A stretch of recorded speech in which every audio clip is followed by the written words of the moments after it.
Aquí estamos nuevamente. Cambiamos de tema. Sí, cambiamos de tema. Hace muy poquitos días se conoció que el incendio que generó el derrumbe de un depósito de la empresa Iron Mountain en Barracas, se acordarán, el 5 de febrero del 2014, el derrumbe que provocó el incendio generó 8 muertos entre los bomberos y 2 rescatistas. En total 10 personas fallecieron como consecuencia de ese siniestro. Bueno, lo que 2 informes de la justicia determinaron es que fue intencional. Y de esto vamos a hablar ahora en vivo en Argentina. ¿Qué pasó en ese depósito hace un año en Barracas, generando 10 muertos entre bomberos y rescatistas, y que las pericias indican que fue generado adrede por la propia empresa? Estamos ahora para hablar del tema con Eduardo Epstein, que él es auditor general de la Ciudad de Buenos Aires. Muchas gracias por venir. No, gracias a ustedes por invitarme. Efectivamente, las pericias que fueron incorporadas a la causa, una del INTI y otra de la Policía Federal, que los focos de incendio fueron generados, que hubo combustible en acelerantes, ¿no? Lo llaman como que algo... Había acelerantes, había varios focos distintos con acelerantes, digamos, y en principio los 2 informes coinciden en que se trata de un atentado, digamos, se trata de un incendio intencional. Falta solamente un informe que es el de la UTN, pero los 2 primeros ya están diciendo esto. Es bueno aclarar, perdón, para todos, que cuando hay acelerante, indudablemente es como la prueba, la evidencia más clara de que hay una intención, ¿verdad? Sí, aparte, a ver, se trata de una empresa que tiene antecedentes en el mundo similares. Hubo situaciones iguales, del mismo tipo, en Nueva Jersey 3 veces, en Londres, en Ottawa, en Canadá, en Italia, y la verdad que, digamos, además es una empresa que cuando uno... es muy difícil saber quiénes son sus dueños. Digamos, el accionista mayoritario, que es Iron Mountain South America, es una multinacional que tiene sede ahora en Luxemburgo, que es un paraíso fiscal europeo, y que hasta hace un año estuvo en las Islas Caimán, y que además en ese lugar se albergaba información que estaba siendo investigada por la FIP. Eso es interesante, por ahí recordar qué es lo que había en esos depósitos, qué empresas tenían sus archivos, su documentación en ese depósito de Barracas. La nave 7 y 8, hay que aclarar, que fue donde se hizo el fuego. A ver, hay una cantidad de empresas, yo de memoria... 43, por lo exacto, menos. Me dicen que más de 20, creo que 28, están investigadas por la Procelac. Sin duda está el HSBC, que es el banco que lideró un poco toda esta denuncia que ha habido de fuga de capitales en Suiza. Aparte, esta empresa Iron Mountain se financiaba, que eso también es sospechoso, digamos, está sospechado por la FIP, por un autocrédito de Iron Mountain Suiza, que sin intereses, y ese autocrédito fue justamente armado, organizado por el HSBC también. Hay otros, sé que está JP Morgan, BNP Paribas, y una serie... Y algunas empresas argentinas. Ahí sigue funcionando, igual hay archivos. ¿Cómo? Siguen funcionando, ¿no? Otras, porque decía Martín, está la nave 7 y 8, pero hay otros lugares dentro del predio que sigue funcionando como archivo. No, y además tienen otros depósitos dentro de la capital.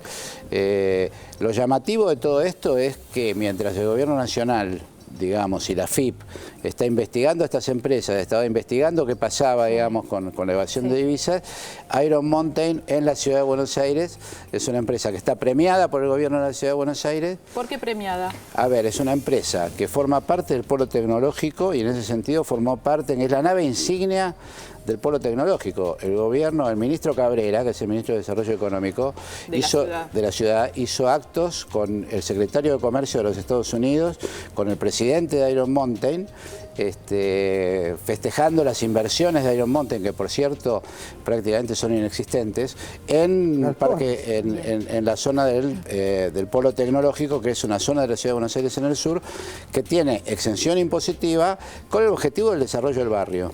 Eduardo, si me permite, tenemos nuestro móvil. Allí está Diego Zucalesca, justamente en Barracas. Diego, te escuchamos. ¿Con quién estás? Contanos. Claro que sí, Mavi. Buenas tardes. Estamos aquí en la Plaza Nirala y Magallanes, en pleno barrio de La Boca. cerca de un monumento que se inauguró en enero a propósito de Sebastián, uno de los bomberos voluntarios que murió aquel día bajo los escombros de Iron Mountain y que colaboraba con un comedor aquí en la zona. A propósito de esto, en Reyes se inauguró ese monumento. Acá estamos con el papá de Sebastián, de Jorge, estamos hablando de Jorge Campos. Bueno, Jorge, un poco escuchabas lo que estaban hablando allí en el piso. ¿Qué sensaciones? En principio decir que no te sorprende esto de que, según las pericias, el incendio en Iron Mountain fue intencional. No, la verdad que no me sorprende. Lo único que faltaba era la confirmación de que el siniestro había sido intencional, porque había varias cosas que nos fueron diciendo. A mí particularmente los bomberos me iban diciendo de las cosas que no funcionaron, los ascensores no funcionaron, las cisternas estaban vacías y las cisternas de incendio, en prevención de los incendios, son exclusivamente para eso, no se pueden utilizar para otra cosa. Entonces, eso me hizo pensar en principio de que podía ser intencional. Y después, cuando me enteré la cantidad de focos que había disperso dentro de lo que era el depósito, a mí me dieron la posibilidad de afirmar que sí había sido intencional. Lo que me faltaba era saber que había un acelerante. De por sí se notaba que había algún acelerante por la virulencia que tenía el siniestro. Así que bueno, eso es lo que nos faltaba. Me decías además que en pleno velatorio de tu hijo ya había quienes te informaban de movimientos extraños toda la semana previa en el depósito de Iron Mountain. Sí. O sea, en el velatorio de mi hijo vinieron distintas personas, vecinos que vivían alrededor del depósito, que me venían diciendo, señor, tome en cuenta si le sirve de algo, porque ahí hubo gente que venía, tuvieron toda la semana entrando y saliendo camiones, sacando y trayendo cosas. Así que era como que a mí me daba como que estaba preparado. O sea, después cuando a la semana, a las 2 semanas, uno empieza a bajar un poco y empieza a pensar, empieza a recapitular y atar cabos, nos dimos cuenta de que había sido intencional, que estaba absolutamente preparado. No cabe ninguna duda de eso. Está aquí Liliana, quien es hermana de Pedro. Él también murió, él trabajaba en Defensa Civil y colaboraba ese día, ese fatídico 5 de febrero durante el incendio. Liliana, ¿qué sensaciones, no? Porque me imagino que la pérdida y el dolor debe ser igual o se agrava cuando uno se entera de estas cuestiones. No, como dijo el señor Campos, ya lo sospechábamos. Por un lado, al confirmar esta noticia, te da más energía para seguir luchando, seguir en la búsqueda de justicia. Mi hermano no debía estar ahí, mismo dicho por gente del gobierno de la ciudad. En el velatorio de mi hermano no había un protocolo que ellos debían seguir, que se estaba por tratar. Y bueno, esto nos remueve otra vez el dolor a volver a pasar por lo mismo. No solamente esto, ellos ya está comprobado que esto ha sido un asesinato. No solo asesinan a Pedro, asesinan a mi mamá. Mamá fallece 2 meses y 12 días después de Pedro, una persona que está sumamente bien de salud. Entonces, esto abre la esperanza que podamos, el pedido de justicia por Pedro, lo sigamos hasta las últimas consecuencias, que esta empresa pague, que el gobierno de la ciudad se haga cargo de lo que no se hizo cargo, porque hasta mi hermano se pagó su propio velorio. Entonces, con su aporte al sindicato, entonces, con más razón exigimos, porque nunca nos dieron ningún tipo de atención psicológica que en ese momento mi madre la precisaba, para nada. ¿Se presentaron en el gobierno de la ciudad? ¿Qué respuesta les dieron? No, ni siquiera el pésame nos dio el gobierno de la ciudad. Ni siquiera el pésame. Es más, acabo de recibir hace 2 días un mensaje de la psicóloga en ese momento que había hablado que fue en el día del fallecimiento de Pedro a la casa de mi madre. Me llama 1 año y 2 meses después.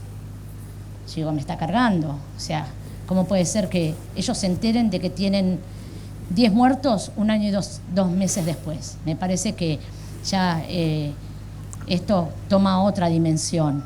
Entonces, el pedido de justicia por Pedro y por el resto de los chicos que fallecieron ahí va a seguir latente. Y bueno, nosotros Por supuesto, agradecemos a mucha gente que estuvo con nosotros. Mi madre fue totalmente socorrida por el gobierno nacional, a disposición todo el gobierno nacional de mi madre, en su internación, todo. Nosotros no tenemos palabras más que agradecimiento para ellos. No así con Defensa Civil, que realmente nos ignoró por completo. Hablabas de un pedido de justicia que se extiende más allá de Pedro. Tenemos el caso de Juan Matías. Acá tenemos a Rolando, a su papá. Él era bombero de la Policía Federal. Bueno, ¿qué sensaciones tenés a partir de, de esto que surge de la causa de instrucción, ¿no? Que efectivamente el incendio, esto que ustedes ya sospechaban, efectivamente fue intencional? Bueno, en principio me hago eco de unas palabras de Liliana. El tema de que nosotros ahora, teniendo los resultados de las pericias que se ha hecho público, sabemos que esto va a terminar más tarde o más temprano, llevará más o menos tiempo, pero va a terminar en justicia realizada, concretada. Y eso es lo fundamental, lo esencial. Yo exijo, sí, porque como padre exijo que, si bien el dolor no me lo quita nadie, de haber perdido a mi hijo, más allá del honor de haberlo perdido en cumplimiento del deber, y que era lo que él amaba y lo que él estaba dispuesto. De hecho, hemos tenido muchas charlas donde él me decía que sabía que podía un día no regresar, pero que esa era su tarea, que había encontrado su lugar en el mundo, ahí en ese trabajo, en esa profesión, que es mucho más que un trabajo. Y bueno, nada, yo lo que quiero expresar es que, tanto los que estamos acá, ahora con estos resultados tan concretos, vamos a luchar hasta las últimas consecuencias para que la justicia sea realizada. Si se puede, muestro una foto de mí, claro, al lado de esa autobomba Amada, que fue la que lo llevó a su último combate contra el fuego, donde encontró la muerte, desgraciadamente. Nada más. Para ir cerrando, es realmente, muy complicado también para mí esta nota, esta entrevista, preguntarles, cómo sigue esta lucha, ¿no? Cómo, a partir de estas pericias, estos resultados, cómo sigue la vida de cada uno de ustedes. Y mirá, nuestra vida cambió. Nuestra vida, cambió las perspectivas que teníamos.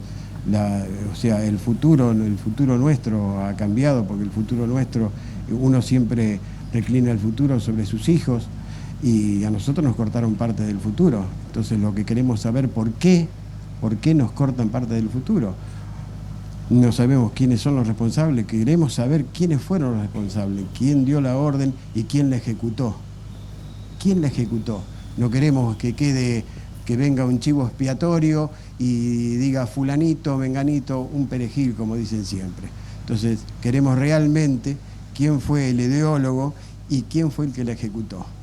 Hablabas de un chivo expiatorio, hablabas de un perejil, preguntarles en momentos donde es candente la cuestión de la justicia, la independencia o no del Poder Judicial, ¿creen en la justicia? Sí. Después de esto, indudablemente, yo no creía en la justicia. Dije, esto pasarán años y sin embargo están dando los resultados. Bueno, con más razón ahora hacer hincapié en justicia por Pedro, por siempre, hasta cuando sea. Hasta cuando sea. Nuestra vida se modificó mucho. Nos sacaron la vida. Bueno, ahora queremos responsables, como dijo el señor Campos. Queremos que los responsables paguen, que estén en la cárcel, que se pudran en la cárcel. Nos robaron la vida. Me robaron a mi mamá, a mi hermano. Los asesinaron. ¿Qué menos que justicia? No, quiero justicia. Los quiero ver. Es lo menos que exigimos, justicia. Rolando, Liliana, Jorge, muchas gracias. Desde acá acompañamos el pedido de justicia de ustedes. A ustedes por prestarnos atención, a los medios, que generalmente a veces sería mejor que la justicia directamente nos atendiera, pero es al revés. Los medios nos atienden y los medios son los que nos empujan y los que nos dan una mano. Todos los medios hacen lo mismo. Y ojalá que por intermedio de ustedes, los fiscales y los jueces activen nuestra causa. Bien. Bueno, que así sea. Muchas gracias por el testimonio de usted. Bueno, justicia perseguirá si nosotros desde aquí humildemente hacemos y acompañamos el reclamo de las familias de las víctimas de Iron Mountain. Gracias, Diego. Muchísimas gracias. Bueno, seguimos aquí en el piso con Eduardo. ¿Qué pasa ahora? Porque escuchamos a los familiares. ¿Cuál es el estado de la causa? Esa es la pregunta. ¿Hay imputados? ¿Hay detenidos? A ver, en principio hay dos causas. Una era del propio siniestro y el otro es la investigación de las actividades económicas de Iron Mountain y las empresas que allí guardaban documentación. Para cerrar esa parte, yo te quiero comentar que ante los requerimientos de la FIP al HSBC respecto de información vinculada con la denuncia de evasión y de fuga de capitales, ya el HSBC le contesta a la FIP que no le puede suministrar la información porque esa información se perdió en Iron Mountain. Quiero decir que el círculo... Ahí claramente uno podría sospechar que la intención pasaba por hacer desaparecer documentación. Va cerrando, aparte es raro que no haya backup, que no haya copias de la documentación, etcétera. Después está la cuestión del propio siniestro. Es notable la respuesta del gobierno de la Ciudad de Buenos Aires al pedido de informe del diputado Fuchs y del bloque del Frente para la Victoria, que yo he estado leyendo pormenorizadamente. Y, por ejemplo, algunas cositas de color. Lo que ocasiona la muerte de estos 10 bomberos, la lamentable muerte de estos 10 funcionarios públicos, es la caída de la pared.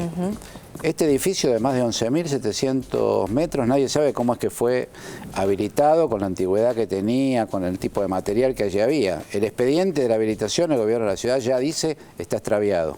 O sea, no tenemos expediente de habilitación. El plan de evacuación ante emergencias y ante incendios no estaba aprobado por Defensa Civil. Siempre Defensa Civil le denegó la autorización para, digamos, el ok para el plan de evacuación. ¿Por qué? Por no tener personal suficiente ni personal capacitado. ¿Y podía seguir funcionando a pesar de no tener aprobado ese plan? Bueno, ahí está. A pesar de eso, nunca este lugar siniestrado tuvo inspecciones ante el incendio prácticamente. Ahora, hay responsables en los dos lados, responsables en la empresa y en el gobierno de la ciudad. No me cabe duda, porque además, el otro elemento es, estamos en una empresa, yo decía antes, subsidiada, es una empresa que está exenta de impuestos. ¿Por qué existe esta exención impositiva en el polo tecnológico? Dice, vamos a generar mano de obra, ¿no es cierto? Bien. Nunca el gobierno de la ciudad fue a inspeccionar qué pasaba con el personal y, a su vez, Defensa Civil le decía, no te lo doy porque no tenés personal suficiente. O sea, por un lado te saco los impuestos para que tengas más personal, por otro lado no tenés el personal para el plan de evacuación. Después de eso después del incendio, van a hacer la inspección del personal. Precarización laboral, falta de capacitación, mala registración.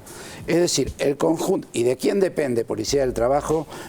Que es parte del control de la Ciudad de Buenos Aires, también del ministro Cabrera. La verdad, hay muchas cosas que llaman mucho la atención y por último, el ministro Cabrera, antes de ser ministro del Gobierno de la Ciudad de Buenos Aires, era un alto funcionario del HSBC. Ahora, Eduardo, decían los familiares de algunos de los bomberos que murieron como consecuencia del derrumbe de la pared, justicia, ¿no? ¿Quién responsables? ¿Quién, dio la orden?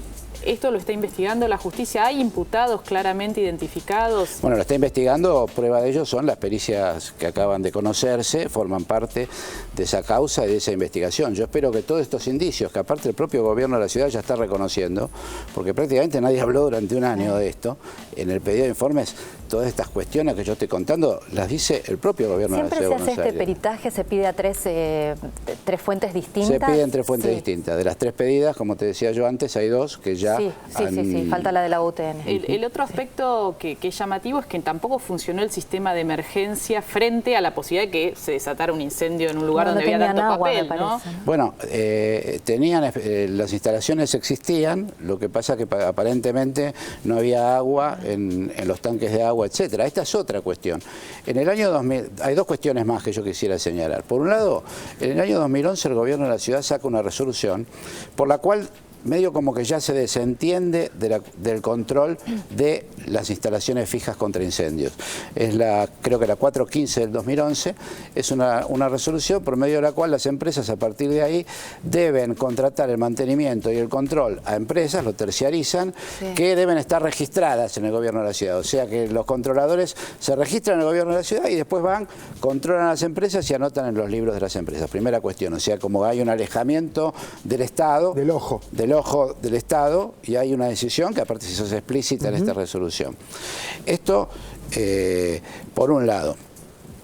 Por otro lado, en lo que tiene que ver estrictamente con la cuestión de los controles, ¿no? y de la seguridad, llama mucho la atención que nunca antes, en un lugar que además, digamos, con la carga combustible permanente. Claro, con la carga ignífuga, como se demostró que tiene, debiera tener por lo menos algún control, y este lugar desde el año 2010 el gobierno de la ciudad no fue. O sea, desde marzo del 2010 este lugar siniestrado, según el propio gobierno de la ciudad reconoce en el pedido de informe, fue inspeccionado. Eduardo, yo no quiero contradecir a los familiares, pero los medios, no todos los medios estuvieron tan con el tema. Me parece como que también en algún lugar lo taparon. No, está muy tapado. Y aparte los familiares recién hacían referencia a otra cuestión.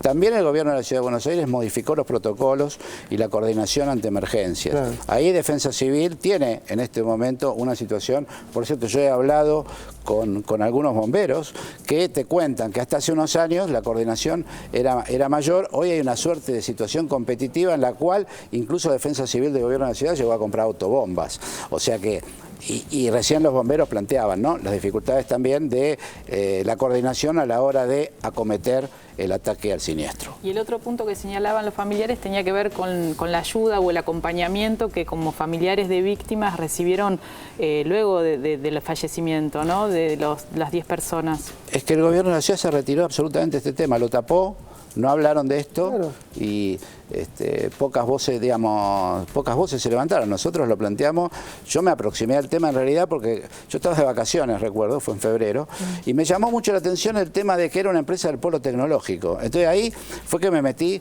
a investigar, porque digo, es una empresa que está privilegiada, que está premiada, y yo recordaba además estos actos que se hicieron, que están en las fotos, del ministro Cabrera premiando a la empresa Iron Mountain, que se nota ya ahora que es una empresa cuanto menos extraña, ya no solamente en Argentina, sino a nivel mundial. ¿No? Por los distintos incendios sospechosos que se han dado en distintos depósitos en otras ciudades. ¿Cómo sigue ahora la investigación? Bueno, está la justicia investigando el tema. Yo la verdad que no... Pero digo, ¿cómo se llega al responsable? ¿Se puede llegar? Porque si es todo como muy fantasma. Bueno, yo creo que a partir de la comprobación de que hay un incendio intencional, la justicia tendrá que poner el ojo en cómo es que se produjo esto, quién fue, tratar de encontrar el autor. Pero ¿se puede saber eso? ¿Quién fue? Debe ser difícil, pero me parece que lo que está muy claro o hay mucho indicio para tener claro cuáles son las causas, cuáles son las causales, qué era lo que se quería hacer. Entre las personas fallecidas, entre los bomberos fallecidos, había una de ellas que me tocó conocerla personalmente, Anaí Garnica, que fue la primera bombera, mujer, que ingresó a la Policía Federal, a un cuartel de bomberos, en los cuales antes las mujeres no podían ir, y me tocó justo destacar esta historia un año y pico antes de que, bueno, en este siniestro le encontrara la muerte. Así que mi homenaje a Anaí desde acá. Le mandamos un beso a todos los familiares. Muchísimas gracias. Pero una cosita más. Yo ayer hablaba con un corresponsal extranjero de Estados Unidos, porque la verdad que es una empresa, digamos, reconocida, con trayectoria. Claro, hay muchos periodistas del mundo ahora que se están empezando a interesar por este tema. Y me decía una cosa que me parece absolutamente lógica. ¿A quién le puede interesar guardar documentación en una empresa que se incendia? Sí. O sea, alguien... Llama la atención, digamos, ¿quién puede confiar en una empresa que se incendia y que tiene todos estos antecedentes de incendio? Y le paga, ¿no? Y además le paga. Esta es la pregunta, ¿no? Muchísimas gracias por haber venido. No, gracias a ustedes. Nos tenemos que ir a